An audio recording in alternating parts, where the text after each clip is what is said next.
Hey there, Lindsay here, the Frugal Crafter. It is Sat Chat time. I hope you're having a great week. It is about 3 o'clock on Friday afternoon when I'm filming this.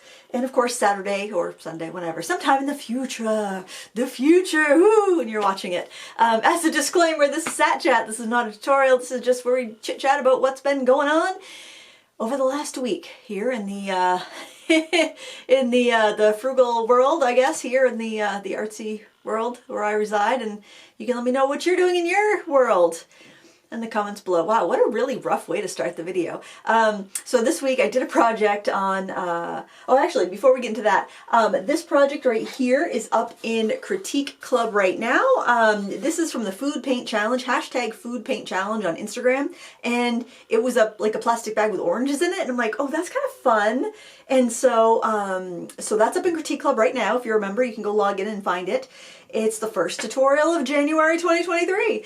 And then I will have a time lapse for you tomorrow on YouTube, because let me tell you what, there were some problems. There were some problems here, and I go into what I regret about it, and we also fix some really bad problems that I made throughout that. So lots of teachable moments there, and so I think it's kind of worthwhile. Or if you just want to see it perfect, because honestly, about the first hour and a half, I did the painting and I'm like, you know what, it's done.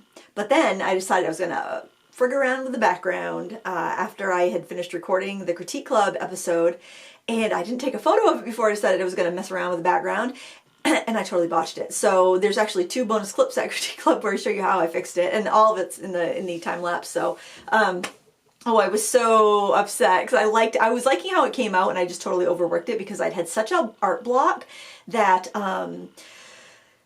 that I was enjoying it so much. It's like I didn't want it to be over, because I feel like it's been so long since I've really been in the kind of that flow state with my art, and I was just in it, and I loved it. And then it's like I don't want to finish this up. I don't want it to be over. I don't want to be over.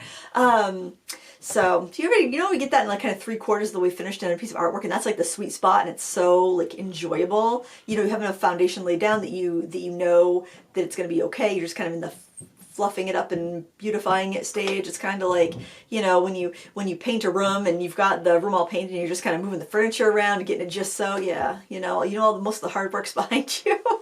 But anyway, but that, you know what, I always feel like it's good to make mistakes, because then you can show other people how to get through them. And speaking of mistakes, or painful things to watch, I should say, I have a tutorial for this stained glass piece on my YouTube channel. I did one of those Michaels kits, and if you're curious how it came out and whether I think these are worth it or not, you can check out that video. Oh, but back to Critique Club, actually, I got the archive ready for 2022. So if you're waiting to get the archive, so let me just tell you about Critique Club. I know I don't talk about it too much, other than when I post a new project in there. Critique Club is a subscription-based class. So you pay $5 a month, kind of like Netflix. You have access to all of the past tutorials, and I post 2 new ones every month, and every month I post a creative prompt. And while you're a member, you can post like your original artwork for critique, up to 2 paintings a month, and get feedback from me. You can also do any of the tutorials from the past and upload your work there. So there's a lot in there. You get a lot for your money there. But I know some people do not like to have a subscription. They'd rather just buy the thing and have it.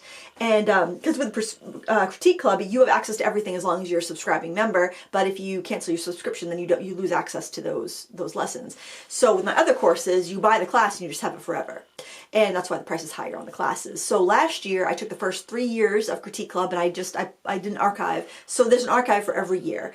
So you can just buy the tutorials, the 24 tutorials from that year for one low price, and then just have it for as long as you want, and take all the time you need with it. Because there's no like monthly fee or anything. So I got the 2022 Critique Club archive up, and the regular price on the archives are $60, and when I launch a new one, just like when I launch any class, because I want my subscribers to get the best price, it's half off. So I will put a link in the video description with a coupon code so you can get half off the 2022 Critique Club archive if you want. So instead of $60, it'll be $30 for 24 lessons, which I think is a pretty good deal, because those are really in-depth mixed media lessons. So you get to try out a bunch of different mediums, you get to try a bunch of different subject matter, a bunch of different projects, and they're all in real time narrated. And then I actually also put out a bundle, because I was waiting until I had 4 years done So I probably won't do another bundle for another 4 years, but so I bundled the first 4 years of Critique Club's lessons. That's 96 lessons in a bundle. So you can save even more if you want to buy the bundle of 4 years. The regular price on that is going to be $200 for the bundle, but I am going to offer that for 50% off for this month only. So if you want to get those 96 classes, all of the Critique Club lessons I've ever released, for $100, so it's just over $1 a real-time lesson, then I will put a coupon code for that as well. And those prices will be good till the end of January 2023. So you get a couple weeks to think about it or save up for it if you think it's something that you would be interested in. But I just wanted to offer it both ways because I know people have different preferences. I'm the type of person that likes to buy it and have it rather than subscribe to something. But that's just me. Everybody's different, and I want to honor that and make sure that that's available. If you'd rather buy it rather than be a member. So, and I know some people don't want to share their work necessarily, they just want the lessons. So anyway, there's that. I always feel weird. I probably rush through my shameless plugs because I always feel a little bit weird about them, but that they're up and at them, and there's a coupon. I just basically want you to know that because whenever I launch something, I do it at 50% off, so my loyal friends get to, that's gross. Like to talk about you guys like your fans. I mean, God, we're all friends here. I should just start over. We're 6 minutes in already, and so I'm gonna go forward. See, I don't erase the mistakes in my art, and I just go forward. Forward. It's the only motion. It's the only motion I know. Even when I knit, it's like I'd have to make a pretty bad mistake for me to rip out a project and start again. Say, nope, we're going forward or we're done. I guess if it was really bad, if it was like gonna fall apart or something, I would take it back. Or if the yard was really expensive and it was really ugly, maybe I would. But, so what else? So I did the stained glass project. That video's up. I'm thinking that if Michaels does another one of those 50% off sales, I'll buy a couple more, but I'll buy a better soldering gun. Oh, got so many great tips on that video. So many helpful people. In a helpful, nice way, because sometimes people are really kind of like mean and condescending when they leave helpful advice in videos. So generally I don't ask for any advice, but I did in that case because it's like I have not soldered anything in years, and because I was just wondering how I really wanted to know how those kits at Michaels, they're the Make Market kits, how they would be for a beginner. And when I spotted them over the summer, I was really intrigued because they were only $30, and I was like, man, to have all the glass you need for a project cut, and the foil tape, and the solder, and the flux, and everything, for $30, everything but the soldering iron, that just seemed like such a deal. Because if you go to the stained glass store and you buy glass, each sheet is going to cost you, maybe like, I don't know, $6 to $10 probably, and then you've got to buy all the colors you need, then you've got to cut them, and there's so many areas where you can make a mistake, and it makes it more expensive if you make a mistake cutting your glass. So when I mentioned that I was interested in that, Jason got me one for Christmas, and I thought that would be fun. So I recorded it while I was doing it, so I could kind of give my play-by-play, and I think that for the most part they're a good deal. I think that just going by what people were saying, that the solder might not be that great. The flux definitely wasn't very good. I used my own flux that I had from before, and it worked much better. And I did use some of my solder I had from before, and it did seem to melt a little bit better. So I think there may be some trade-offs in some of the supplies, but if you find that if you're paying half price, and for that it's worth it for the glass for you to have it all cut, then yeah, I think it is kind of fun. So anyway, you can check that out. I will warn you that if you are somebody that's really nervous about safety, you might not want to watch it. It looks like I'm going to burn my hands off many times. I'm not. It's just the way the camera's angled, I'm sure. And by the way, I've got this really the steam, the tea kettle burn I told you about last week. It's looking better, but yeah, it was pretty gnarly there for when I was filming that. I put a Band-Aid on it, but then I didn't put a Band-Aid on it because I was letting it kind of air out. And I'm like, oh man, I look like I have like a cigarette burn or something on my wrist. I assure you I do not. It's this tea kettle. But that's getting a little bit better. Actually quite a bit better. It's almost healed. I woke up yesterday and my shoulder was so sore, and I'm like, what did I do? I must have slept funny, and I totally forgot that the other day I was walking in the woods, and when I was walking, I met up with a friend of mine and their dog, and so we walked through the woods into the trail, but her dog was had some sort of soft tissue damage. It was kind of a little lamed up, and so we double backed through a shortcut in the woods, and I was not wearing appropriate footwear, friends. I was wearing like sneakers with hardly any tread on them that were like not meant for winter. They were like that mesh material. I don't know what I was thinking, honestly. And I slid and I landed on my butt, but I caught myself with my arm, and I think that's why my shoulder has been sore. I must have, like, you know, I don't know, jarred that muscle, or catching my body weight with one spindly little spaghetti arm was just too much for that poor spaghetti arm shoulder. So it was sore. I hate that when you wake up and you've got some like mysterious ailment, and you're like, what the heck did I do? Did I sleep wrong? Did I step off a curb wrong? You know, it doesn't take much when you get to a certain age to completely completely jar your well-being. And then if you can remember what you did, that's good. My mind's sharp enough that I can remember what I did, so so that's good. Although I was feeling very foggy last week. I think it was just the whole lack of ambition. I don't know if it's lack of ambition, because I did the room before and I got that all organized and moved around. Just a lack of inspiration, I think. And I think it has to do with the short days, because I'm telling you what, today when I went to walk the dog, it was 53 degrees. It had been raining and windy all night. We had this, like, probably a warm front pushing through or something. All the snow was gone. Everything was muddy, and just kind of like the trails had like that, you know, that skim of ice with little like puddles and little streamy waters revealing through them. And I'm like walking and looking in the woods, and there's like streams where there was no streams there before. It's the streams you only see in the spring, and it felt so much like spring, and it smelled like spring. And it just, like, walking in the woods today, I was just like, oh, it feels like spring. And it was just so uplifting, even though it was raining and it was just, like, foggy. Just the fact that it felt springy was just, oh, I know that's bad because, you know, it's probably climate change. I think that might just be kind of like just, every once in a while we get those fluky days where it's warm. But when I started on the trail, we actually started the trail from the opposite end from where we usually start it. And there are two porcupines. Right next to a little stream, right next to a little culvert. So, and Penny didn't bark at them or anything, so we got to actually watch them for a few minutes. But they were aware of us, because they were like, they were trying to go into the culvert and get away from us. But they weren't acting fast or anything. And I was talking to them like, no, don't worry, we're on our way. You know, we're not going to come get you or anything. So Penny was very interested, but she didn't bark, and it might be because she remembered what a porcupine was, because she was on her run. This was probably like a month or two ago in the front yard. Oh, it was probably late summer, and she got loose, and I'm like, how the heck did she get loose? Her collar was attached to the run in the front yard. I think that a porcupine was in the front yard, and she went after it, and it quilled her, and then I think she backed out of her collar, like pulled out of her collar or something, because when she came back, she had like quills all in her chest, and she was good. She let Jason remove them and everything was fine, but I think she remembered, because then later on in the trails, we spotted two deer like leaping through the woods a little ways from us, and she went nuts, like barking and stuff like that. So she was pulling. If I had let go of her leash, she would have taken off and followed those deer to wherever. But I love that. I love seeing nature. I love seeing the birds, especially if we have a lot of deer around here, but I don't often get to see them that close. So I love it when I get to see wildlife close. Like when I go kayaking, if we see herons, or sometimes we'll see deer. It's just nice. It's nice to be out in nature. And yeah, so that started the day off right, and then I was able to get all my computer stuff done. I'd never done a bundle before on Teachable, so I was always curious about that, but I didn't want to do it until I had like 4 of something. I don't know why. It's like, no, it needs to be 4 of something. It's got to fit in a fit in a rectangle. I don't know. But I wanted to bundle the first 4 years together, and then if I'm still doing this in 4 years, I'll bundle those 4 years together. 4 years. That's the amount of time.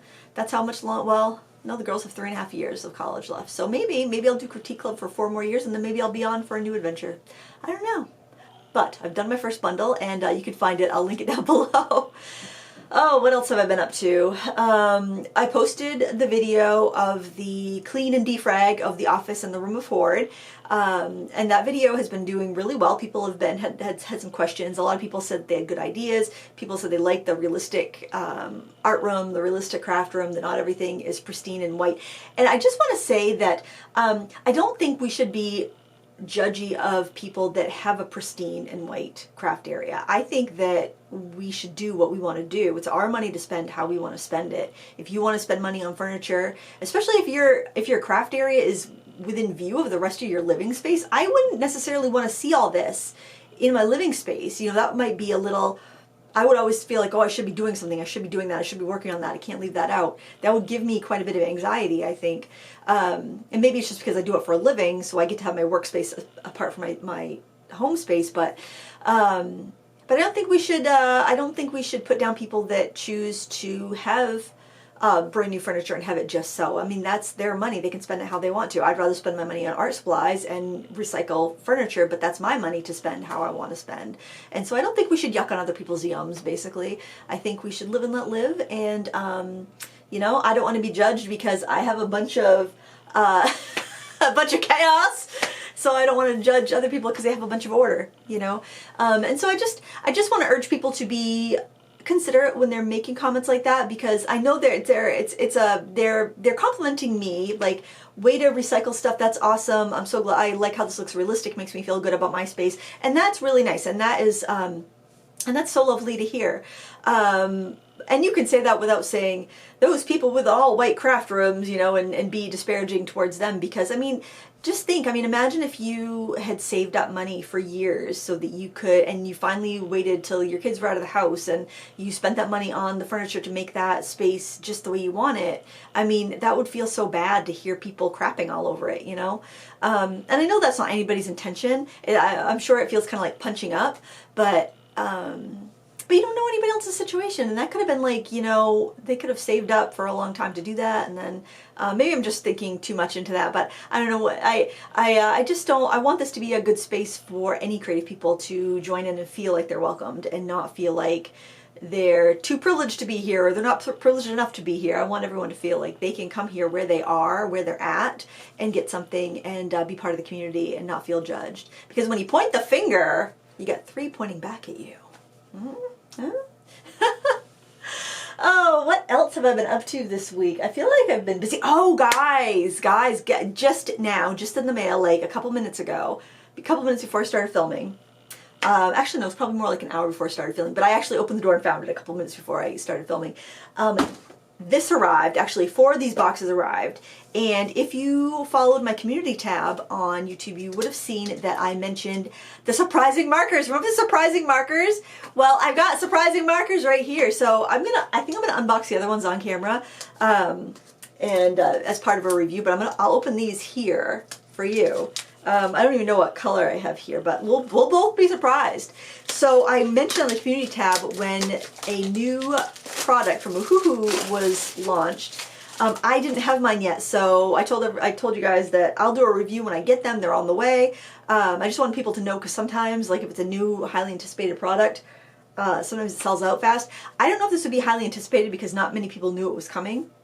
I'm sure a lot of people aren't even aware of it, but and these might not be exciting to anybody else, but I was very excited when I saw that these were on the way, and I saw it because the Christmas present that Oohoo sent had a new brochure that wasn't released yet, and it talked about these markers and some other markers that were coming out. But these were what really caught my eye, and I got a magnetic box. I love those boxes. I have such a box problem, as you would have seen during the Room of Horde. I actually remember the Arteza the cardboard boxes, and I took the markers out and put them in the plastic Artify case, because it was a case for 108 markers, and those 3 sets of 36 fit perfectly in there.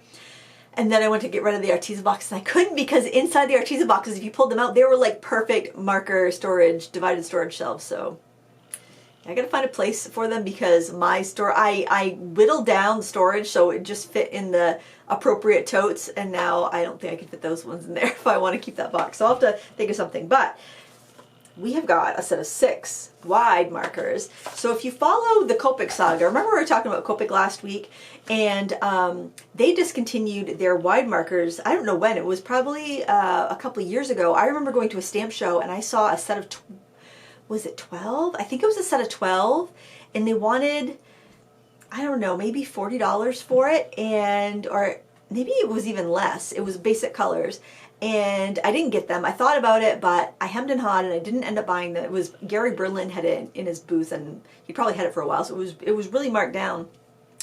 And then after I saw that there and I didn't get them, it was probably like 6 months later, I saw that they were discontinuing the wide markers. Now they do sell an empty wide marker that you can buy and then you can fill with ink. And they say their dinky little ink bottles will refill one 3 times, which I don't buy. I think it's like probably 1 time if you're starting with an empty marker. Maybe you could top it off 3 times, but I think if you're starting with an empty marker, it's gonna take about all that. But anyway, Ohuhu now has a wide marker. And they come with stickers you color to put on the caps. But look at that. Look at that chunker.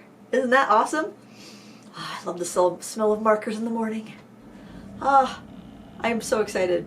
I'm so excited for these, and I love the color selection that and I wonder if you could do, yeah, I think you could put the caps on either way.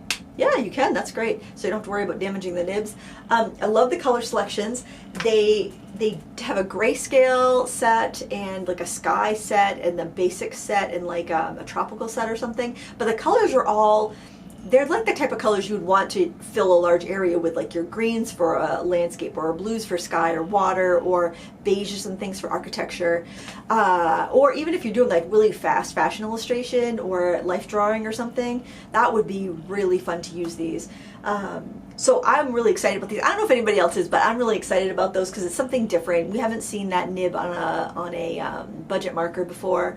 And these are selling right now for $24.99 a set of 6. So it's not super cheap, but let's see, what would that be? So 6 divided by 25. 5 times 5 is 25. So it would be, is 5 times, no, so that would be, division, man. 6 divided by 24 would be 4, right? So it'd be like $4.20 or $4.17 or something. I don't know, per marker, which actually I think an empty one from Copic might be $6, maybe more. I'm not sure. I think. Oh, and there's a foam insert on the bottom. Yeah, like I'm getting rid of that box. I don't think so, bub. We're keeping that. We're keeping them right in these boxes. These are great. So I'm very excited about that. I'm planning on unboxing those after I'm done filming this and swatching them out. And I've been looking forward to those. I think that's going to be a really kind of like fun. Sometimes you get a product and it just jumpstarts your mojo, you know. I'm trying to not rely on products to jumpstart my mojo, but hey, whatever works. Whatever works in the winter, you know, when you're just feeling like blah, like, oh, is it ever going to end? And then you get this like bonus little spring day in the middle of the winter. Kind of like, there's a Doctor Who episode, I think it might be one of my favorite ones. It's so sad though. It's like there's this old man, I think Jeffrey Rush might play the old guy. I might be mistaken. It's been a long time since I've seen it. But I would watch Doctor Who to kind of pull me out of a funk sometimes if I was feeling kind of, I don't know, just kind of down. And he fell in love with this girl or woman, and she only had like a month to live or something, and so he froze her in like a chamber, in like a cryogenic chamber or something, and he would like unfreeze her for like an hour once a year or something like that, you know, because he knew he only had so much time. And what brought me on that topic? I don't know, but that's kind of like that. That's kind of like what a spring day in the middle of winter feels like. It's like, you know, if only you could cork up some of those really nice summer days and uncork them in the middle of the winter to tide you through. Wouldn't that be great? But that's what it reminds me of. Or like the Ray Bradbury story, All of Summer in a Day, when the girl gets locked in a closet and it's only like summer once every 20 years or something like that. Oh, I'm morbid, aren't I? And I forgot to put I didn't forget makeup. Never would forget that, but I forgot to put jewelry on today. I did change my shirt though. Oh my word, I've been looking like a hobo this week. Do you do the thing where like you put pajamas on at night and like take off your clothes and they're not quite dirty enough to throw in the hamper? They're still clean enough to wear one more time. And so like you throw them over your treadmill or your bathtub or whatever it is, wherever your floor drobe, wherever, you know. I call it the tub drobe because I throw like the clothes that are still clean enough to wear again over the edge of the tub. And I put on a sweater that I was pretty sure was clean enough. And I was going about my day, and then it was like almost to the end of the day, I realized that there was like a stain of some sort of food at like the bottom hem of it all day. Luckily I was just home, but I was like, oh, I need to get out more. I'm I'm becoming I'm becoming a dirty recluse. But you know, I just put this on before I filmed this video, so this is totally, I'm gonna hang it back up in the closet. I've heard you shouldn't have that space. It should either be in the hamper or in your closet. You shouldn't have that, like, the, you know, treadmill drobe or the floor drobe or the wardrobe or the tub drobe. It should go in the wardrobe or in the hamper. Maybe that will be a resolution. My resolution to keep in touch with people has been, not the best. It's been okay. I sent a Facebook message to a friend today. What is this, like baby steps out of Hermitville? I don't know. But I did that, so that was good. I think I'm gonna call my mom. I was meant to call my sister on Monday, that was her day off, and but that didn't happen. She sent me a message to wish me a Happy New Year, so maybe she has the same resolutions that I do. We're both so bad at them. But I don't know what it is, man. I love people. I don't know why I become such a recluse. Oh my word though, before we go, I am reading a really awesome book, and I want to share it with you because if you're a fan of Michael Crichton, who wrote Jurassic Park and a slew of other things, I really like his science fiction work. He also sometimes he writes some like medical books. I'm not really crazy about those, and he has some like historical books. I'm not a historical fiction fan. No offense if you are. Hey, that's awesome. I'm not gonna yuck on your yum, basically. That's the moral of this video. But I am reading Upgrade by Blake Crouch. Blake Crouch is a science fiction writer. He writes a lot in the time travel, parallel universe type genre. He's very good. But this new book by him, Upgrade, it's like reading a Michael Crichton novel. So if you have missed Michael Crichton, check out that new book by Blake Crouch, Upgrade. And if you want to talk about a family hitting the talent jackpot, his mother is watercolorist Susan Crouch, who is a gorgeous watercolorist. Her work is just beautiful, breathtaking. She does a lot of the negative painting techniques, and then some kind of like atmospherical techniques. It's kind of reminds me of Jane Hayden's, but with a little bit more structure with the negative painting that she does. Kind of a little bit like oh gosh, oh, I'm having a brain cramp. Brenda Swanson. Kind of reminds me between Jean Hayden. They're all unique. They all have their own unique styles. But if you like that type of watercolor, check her out too. And if you're looking for a book to get started with Blake Crouch, the Pine series is excellent. My favorite, some of my favorite books. But anyway, that's what I've been up to. I hope you're having a fabulous weekend. Maybe you'll find something new to read or something new to paint. I hope you do something fun, and let me know what you're up to in the comments below. Thanks for watching. Until next time, happy crafting. Bye.